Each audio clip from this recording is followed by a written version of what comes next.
Hey guys, welcome to my very first episode of Catching Up with Marvel. Uh, this is a show where we go over everything that's happened in the 616, starting with the Fantastic Four. Very first issue entering within the 616 is the 1961 edition, created by Stan Lee and penciled by Jack Kirby.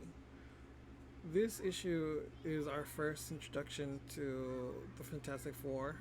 We get the Thing, Mr. Fantastic, uh, the Human Torch, and Invisible Woman. Great legacy characters that have been with us through generations and should be coming soon over to the MCU, hopefully within the next couple of years. Um, as you can see, for the most part, this is the very first issue. The first three things that happen, well, there's three chapters within this story. The first chapter is basically a call to action where we see the heroes. Basically, Mr. Fantastic shoots up a flare gun, and then we have Invisible Woman rushing over, the Thing rushing over, Johnny Storm also rushing over to their next target, which segues into the second chapter, which is their introduction of how they got their powers, which is really cool.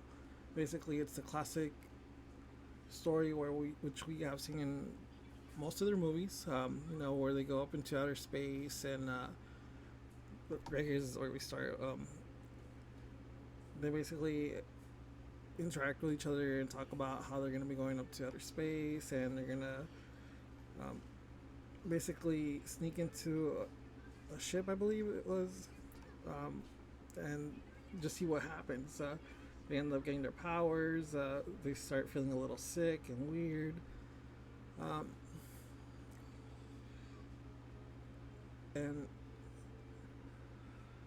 basically, they start showing off their skills and what they can do and what they can't do. It's really interesting though, because I didn't know that the Thing had shape shifted back and forth between the Thing and then his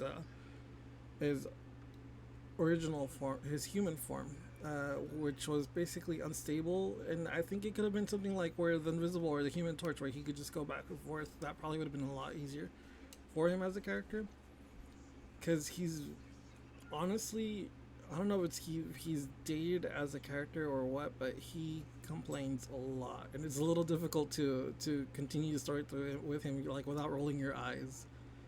He's a good character, all in all. Hopefully, he will get better as the series goes on, since this is the first issue we're going about. Going along, after seeing their powers come into place, we start getting a little bit of our first villains, starting with the Mole, who isn't really a big on-screen character. We do get three other monsters in this series.